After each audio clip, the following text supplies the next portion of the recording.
ok នៅក្នុងមេរៀននេះគឺយើងសិក្សាពី table បន្តនៅក្នុង layout តកតងទៅនឹង align អញ្ចឹងបានថា align ឈ្មោះហ្នឹងបានថាការតម្រឹមអក្សរនៅក្នុង table ឬក៏តម្រឹមទៅនៅក្នុង table ឥឡូវបានថាខ្ញុំចង់ឲ្យវានៅកណ្ដាលនេះកណ្ដាលតែម្ដងឥឡូវមិនជឿខ្ញុំទាញឲ្យមើលឃើញ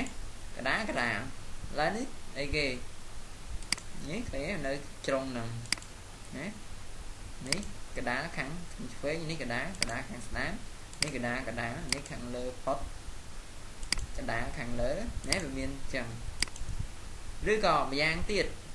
ខ្ញុំអត់ចង់អញ្ចឹងខ្ញុំអាចអីគេខ្ញុំអាចចូលហូខ្ញុំអាចសេរីទំហំអក្សរវាបានខ្ញុំអាចរើស Times New Roman អីចឹងទៅហើយខ្ញុំដាក់ទំហំអក្សរ20ហើយបន្តមកខ្ញុំដាក់ color វាហើយបន្តមកខ្ញុំអាចតម្រឹមវាបាននេះដាក់កណ្ដាលនេះតម្រឹមអក្សរនៅកណ្ដាលហ្នឹងវាអត់បានទេសាកសិនអូខេតម្រឹមអត់បានតម្រឹមបានតាឃើញទេអាចតម្រឹមបានឃើញទេឬក៏យើងតម្រឹមនៅកន្លែងនេះស្រាប់ក៏បាននេះកណ្ដាលឃើញទេអាចតម្រឹមនៅនឹងបានហើយតទៅនឹង text direction នេះឃើញទេវាដូរហើយតកតងទៅនឹងមើល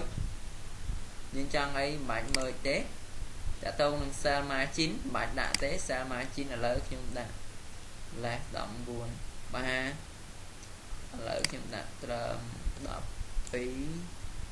ហើយ12ហើយអូខេតែ cell margin វាកម្រិតពីអក្សរនេះទៅអក្សរនេះ12ណា direction ផ្លាស់ប្ដូរណាយើងអាចដូរបាន